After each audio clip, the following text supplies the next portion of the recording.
Hello guys.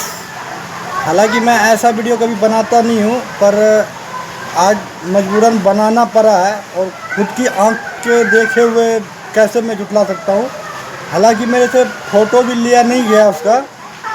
इतना दुख भरा कहानी है भाई, खुद की बाप ऐसा कर सकता है ये मैं कभी लाइफ में नहीं सोचा था यार। चाहे कितने भी लंगड़ा हो या लूला हो या कैसे भी हो, खुद की बाप ऐसा करे मैं कभी सोच नहीं सकता था। तीन बच्चे को, तीनों लड़का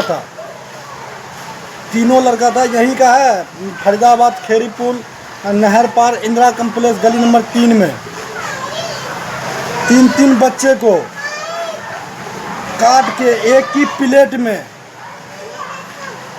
हाँ, बोलने में भी बदन से हट जाता है, काट के एक ही प्लेट में बच्चों को आम खिला दिया। बताओ।